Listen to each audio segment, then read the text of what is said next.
শুনছেন আমার YouTube channel ভূত তত্ত্ব, যেখানে রাতপাল নেই, আতঙ্ক বাড়ে।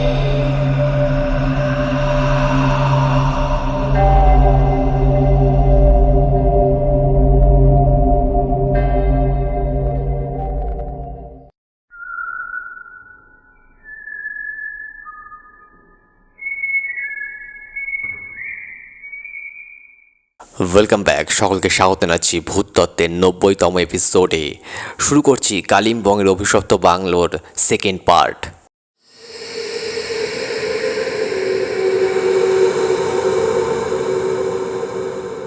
পরের দিন ভোরবেলা এক অতি ভয়ঙ্কর স্বপ্ন দেখে বিছানায় লাফিয়ে উঠে বসলাম। এত ভয়ঙ্কর আর অদ্ভুত স্বপ্ন আমি এর আগে কোনো দিনও দেখেছি বলে মনে পড়ল না। তার সাথে নাকে এলো সেই কালকের রাতের কাঁচা মাংসের বোটকা গন্ধটা। একটা ক্ষীণ দুর্গন্ধে গোটা ঘর ভরে গেছে। একটা অতি ভয়ঙ্কর নারী মূর্তি যেন দেখতে পেলাম স্বপ্নে, অনেকটা ওই জাপানের কুচিসাকে ওনার মতো দেখতে। প্রচণ্ড ভয়, গলা শুকিয়ে গেছিল আমার। কোনো রকমে কাঁপা কাঁপা হাতে বোতল খুলে জল খেলাম। সূর্যের আলো তখনও পরিষ্কার হয়নি, বাইরেটা ঘন কুয়াশায় ঢেকে আছে। মোবাইলে দেখলাম 6টা বাজতে এখনও 10 মিনিট। সাইকোলজি বলে ঠান্ডা ঘরে মানুষ এসব অতি প্রাকৃতিক স্বপ্ন বা দুঃস্বপ্ন দেখে থাকে। তবে আমি এর আগে বহুবার পাহাড়ে এসেছি, থেকেছি, বাড়িতে এসিতেও ঘুমিয়েছি, তবে এসব কোনোদিনও দেখিনি। ঘুম ভাঙার পর বুঝলাম আমি সবার আগে উঠে গেছি, কারণ বাবা মার কোনো সাড়া শব্দ পেলাম না। আমি ভয়ার্ত ছিলাম, ভাবলাম একবার ডাকবো। পরক্ষণে ভাবলাম কি দরকার তাদের ঘুম ভাঙিয়ে, আর কয়েকটা মিনিট পরই তো সকালের ঝলমলে আলো ফুটে যাবে। আমার বিছানার পাশে বড় জানলাটা দিয়ে তখন ভোরের আবছা আলো ঢুকছে। আমি লেপ সরিয়ে বিছানা থেকে নামলাম, কারণ আমি জানতাম আমার আর ঘুম আসবে না। তার চেয়ে বরং বাংলোটা ঘুরে দেখি, চা খেয়ে আর পাহাড়ি দৃশ্য উপভোগ করি। আমার ঘরের উত্তরমুখী বড় জানলার কাছে গিয়ে দাঁড়াতেই আমি দেখলাম বাংলোর পেছনেও একটা বড় বারান্দা আছে, যেটা পুরো বাংলোটার মতোই সম্পূর্ণ কাঠের। বারান্দার পরে শুধু গভীর খাদ চোখে পড়ল। ঘরের জানলাটা খুলে দিলাম, কারণ ঘরময় সেই দুর্গন্ধ ভরে গেছে। আমি হাজার ভেবেও গন্ধের কোনো উৎস খুঁজে পেলাম না। সব পরিষ্কার পরিপাটি ছিল। কালকে রাতে ঠিক করে দেখতে পারিনি। আজকে সকালের আলো ঘরে আসতে দেখলাম কি চমৎকার কাঠের দেওয়াল। নিঃসন্দেহে বার্মাটিক তার ওপর এত সুন্দর পলিশ করিয়েছে যে ঘরের দেওয়ালগুলো কোনো আলিশান রাজপ্রাসাদের থেকে কোনো অংশে কম না। বলাই বাহুল্য আমাদের ওই রোগা লিকলিকে কেয়ারটেকার বেশ বহাল তবিয়তে রেখেছে এই বাংলোটিকে।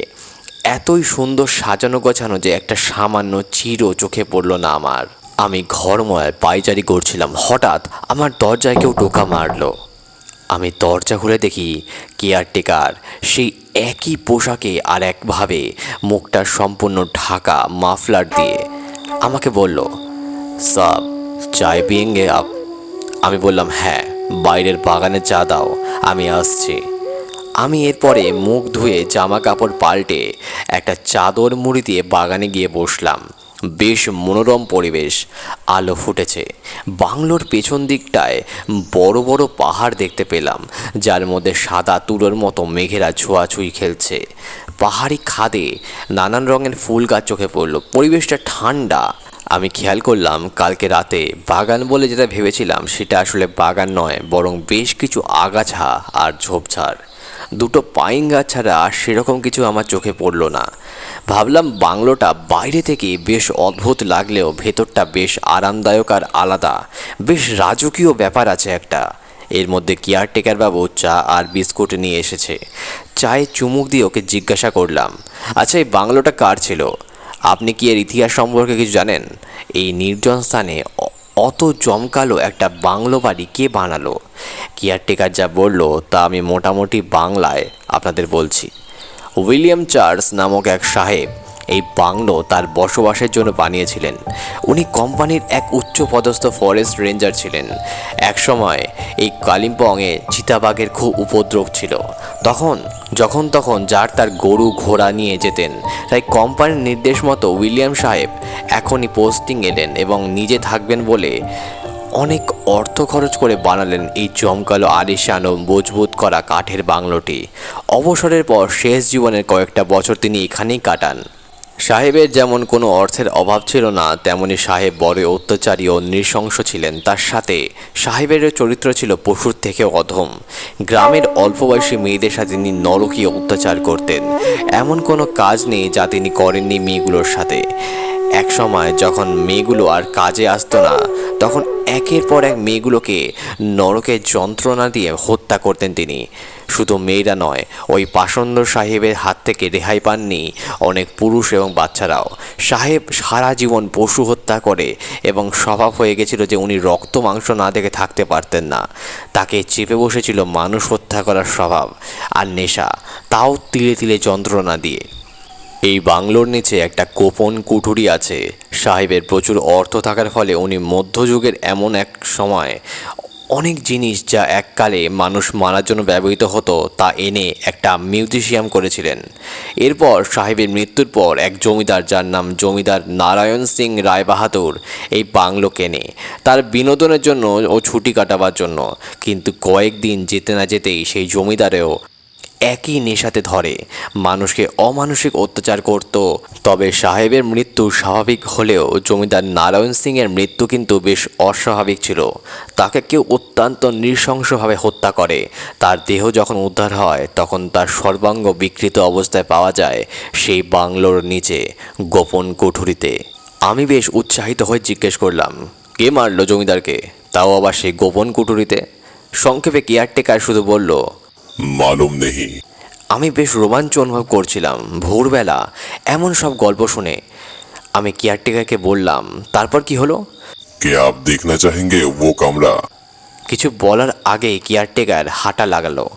আমি সঙ্গে সঙ্গে চেয়ার ছেড়ে উঠে, আরে রুকিয়া সাবজি, কিধার যাতা হ্যায়, হামকো ভি লে চালো বলে অনেক অনুসরণ করলাম ওনাকে। বাংলোর রান্নাঘরের পাশে একটা লোহার দরজা দেখতে পেলাম। কেয়ারটেকার সেটাও ঠেলে খুলে অন্ধকূপে প্রবেশ করলো পেছনে আমি। সিঁড়ি দিয়ে বেশ খানিকটা নামার পর পায়ের তলায় সমান জমি পেলাম। জায়গাটা অন্ধকার ছিল, তাই কিছুই চোখে পড়ছিল না।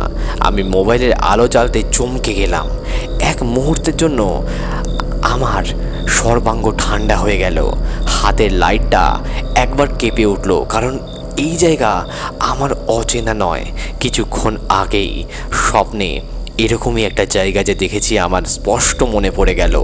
তার সাথে মনে পড়ে গেল সেই বিভীষিকাময় স্বপ্ন। দেখলাম একটা প্যাসেজ, যার 4 থেকে 5 হাত দূরে একটা লোহার দরজা, যার উপর লাল রং দিয়ে বড় বড় করে লেখা আমার খুব চেনা একটা লেখা, যেটা আমি স্বপ্নেও দেখেছি এই কিছুক্ষণ আগেই, রেড রুম। আর নিচে লেখা আছে, entering without permission is strictly prohibited.